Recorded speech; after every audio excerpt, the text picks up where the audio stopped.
Section 2.3, Real Zeros of Polynomial Functions. We're going to look at long division and synthetic division and the remainder and factor theorem along with the rational root theorem. First thing is we have to know how to divide polynomials using long division. So let's go ahead and set this up in long division form. Alright, now that we have it set up, what we want to do is we want to find a term to put in the quotient so that when we multiply by the divisor, x squared plus 2x minus 3, that it eliminates the first term of the dividend. So the 2x to the fourth is what we want to eliminate. So what times x squared gives you 2x to the fourth? So one way that you can do that is you can work backwards and say, well, what's 2x to the fourth divided by x squared? And that gives you 2x squared. So that means that 2x squared, I'm going to line all these terms up in terms of their degree. So I'm going to put the 2x squared above the negative 5x squared. So 2x squared, now you multiply 2x squared times the entire divisor. So that's 2x to the fourth plus 4x cubed minus 6x squared. Now we have to subtract. So when you subtract, you're subtracting that entire quantity. Okay? So 2x to the fourth minus 2x to the fourth is 0. Now what I'm going to do is I'm going to simplify this a little bit so I don't forget when I go to subtract that I have to subtract the entire quantity. I'm just going to change the signs so that I don't mess up later on. So I'll just add these now. So I get 0, 0, and then on the x squared I get 1x squared. And then you're going to repeat the process once you bring down the next term. Now in this one, because my divisor is a trinomial, I'm going to bring down both terms, x squared plus 3x minus 2. And then I'll repeat that process. What times x squared gives you x squared? Or, if you want to work backwards, x squared divided by x squared is equal to 1. So that means that'll be plus 1. Once again, keeping everything in line. And then I multiply by x squared plus 2x minus 3. And since I'm just multiplying by 1, it stays the same. And now I subtract the quantity. So minus, minus, plus x squared. You're left with x and then plus 1. Now that's my remainder. So my final answer in terms of what my quotient is 2x squared plus 1, and then my remainder plus x plus 1 over my divisor, x squared plus 2x minus 3. So that's how you multiply, or not multiply, sorry, that's how you use long division of polynomials. It has the same process that you learned with numbers, obviously a little bit more complex with the variables and things like that. This is something we will need to use when we solve polynomial functions. The next way to divide is something called synthetic division. Now synthetic division doesn't work all the time like long division does. Synthetic division only works when you're dividing by a binomial of the form of x minus k. So when you have x minus k as your divisor, then you are able to divide using synthetic division. So here is how it works. You're going to use your coefficients of your dividend. So you got 1x to the fourth. You have 0x cubed, negative 10x squared, negative 2x, and negative 3. And then this has to be in the form of x minus k. So it would be x minus negative 3. That's why it's a plus 3. So k is equal to negative 3. So you're going to put negative 3 over in that box. That's a k value. And then you're just going to line up your coefficients. 1, not negative 10.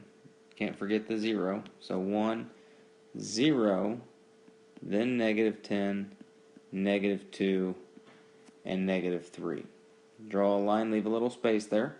And then here's how the process works. You carry down the first number, which is a 1. You multiply negative 3 times 1. So negative 3 times 1 is negative 3. And then you add those two numbers up. And then you repeat the process. Negative 3 times negative 3 is 9. You add those up to get negative 1.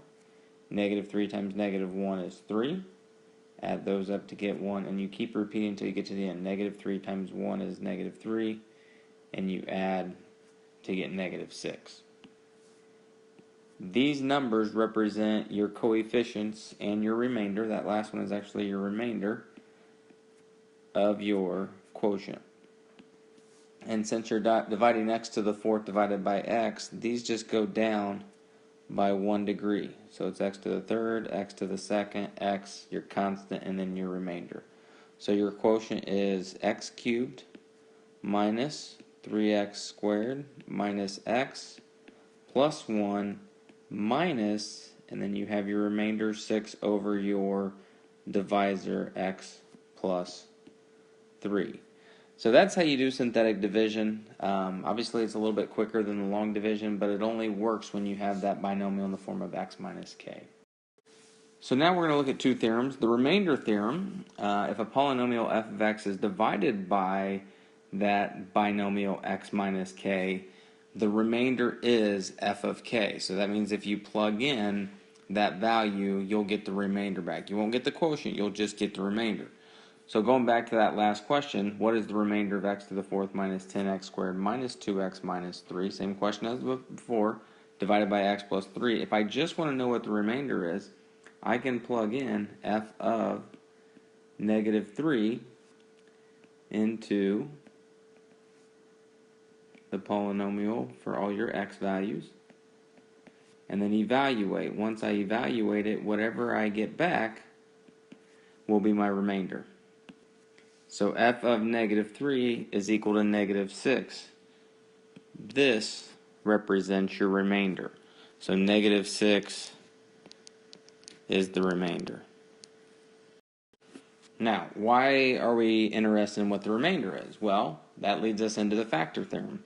A polynomial f of x has a factor of x minus k if and only if, that's what IFF stands for, if and only if the remainder is equal to 0, which makes sense. If I say, does 5 go into 15? Well, 5 goes into 15 3 times with a remainder of 0. So therefore it is a factor. It goes in evenly. And so that's the same thing that is true for polynomials. If it has a remainder of 0, then it is a factor of that polynomial. So the next question is x minus 2 a factor of this polynomial? If I just want to know whether it's a factor or not, you could use synthetic division to see if you have a remainder of 0, or you could plug in f of 2 is equal to, and plug it all in and see what your remainder is there. If it's 0, then you know it's a factor. So once I plugged it in, I got f of 2 was equal to 0, so therefore x minus 2 is a factor of that polynomial. And as I said, you could do the same thing with synthetic division. I'll do that real quick. I'm going to pause the video and then I'll do it, and you can see it works the same way. So you can see using synthetic division, you have a remainder of 0 as well. So you can do either way. You can do the substitution into the function, or you can do synthetic division to find the remainder. And if the remainder is 0, then that factor, or that binomial, or whatever it is a factor of the polynomial. So kind of in summary, in terms of what we just talked about, the remainder r obtained in synthetic division of f of x by x minus k provides the following information. The remainder r gives the value of f at x equals k. That is, the remainder is equal to f of k. If r is equal to 0, then x minus k is a factor of f of x, and that's the factor theorem. If r is equal to 0, then k comma 0 represents the x-intercept of that graph, because if it is a factor of the polynomial, then it also provides us one of our real zeros as well. The last theorem is the rational root theorem, or the rational zero theorem. This allows us to find all the possible rational roots. It's p divided by q. P is the factor of the constant, q is the factor of the leading coefficient of the polynomial. So we find all the factors of p, which would be 1, 2, and 4, and all the factors of q, which would be 1, 2, 3, and 6. And we list all the possible combinations of those factors. And so what I did was I took 1 divided by 1, 1 divided by 2, 1 divided by 3, and 1 divided by 6. And I just repeated that with all of them.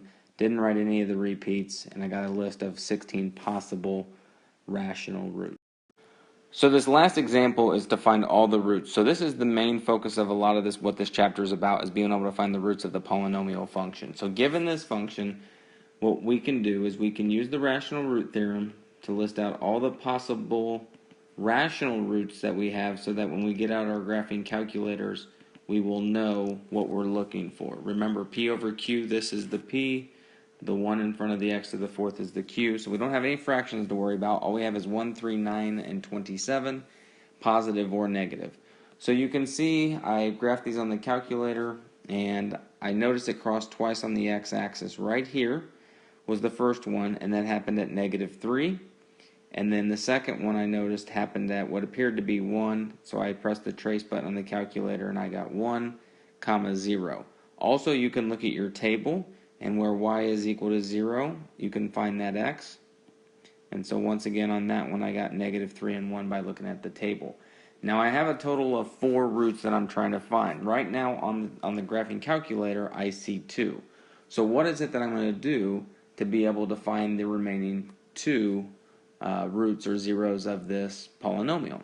Well, if we know one of the solutions, or in this case 2 of the solutions, we can break down the polynomial by using division to take the x to the fourth and divide, and to divide out and get that remainder of 0, and that allows us to break down the polynomial to a smaller degree. So that's what we're going to do right now. We're going to break down the polynomial from x to the fourth by using these 2 roots to get down to a quadratic. So we'll start by using the root -3. Now remember, if -3 is a root, then the factor is x plus 3. So we're going to use -3 for synthetic division. Our coefficients are 1, 6. We don't have any missing terms on this one, so 14, 6, and -27. And before we ever get started, we are expecting to get a remainder of 0 here based on what we see on the calculator. So let's go through the process of synthetic division. And once we finish that up, we do find out that we get that remainder of 0, which is what we were hoping for. And so we started with x to the fourth. Now we've divided by the binomial, x plus 3. And so now I'm left with x cubed. But we still have another 0 that we found on the calculator. X was equal to 1. So that factor, x minus 1, should be, or that binomial should be a factor. And so if we use synthetic division again, now don't go back to the original. Use the x cubed because we want to break it down to the smallest polynomial in terms of its degree that we can. So we'll carry down the 1, and we'll once again go through that process of synthetic division. And once again we find out that that remainder is 0, which is what we are hoping for. So now we have x squared. So we know 2 of our solutions is x equals -3 and x equals 1. We've just proved that by getting a remainder of 0. And now we're left with x squared plus 4x plus 9 as our remaining polynomial. So what do? Well, now that we have it down to a quadratic is one problem or one polynomial that we know how to solve no matter what it is, whether it's factoring, completing the square, quadratic formula. So that's what we're going to do. We're going to look at this and try to solve this. Now, there are no factors of 9 to add to give you 4. So we got to do this another way. Since your middle term is even and your coefficient is 1, I would say completing the square is a pretty good choice in terms of solving this. So we're going to do x squared plus 4x plus blank. We got to figure out what that is. We're going to subtract 9 to the other side. And so if you remember, you take half your middle term, which is 2, and you square it. And so we have to add 4 to both sides to complete the square for that trinomial, which will give us -5. Take the square root of both sides, and we get x plus 2 is equal to plus or minus the square root of 5i. That's that negative. Remember, square root of -5 is the square root of -1 and the square root of 5. And then we subtract the 2. So x is equal to -2 plus or minus the square root of 5i. Those are the other 2 remaining roots. So we now have a total of 4, which is what we were expecting from the beginning.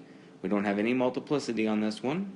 So we write our answers. X equals -3, 1, and then -2 plus or minus the square root of 5i. And that's how we begin to solve polynomials of high degrees, or higher degrees than 2 at least.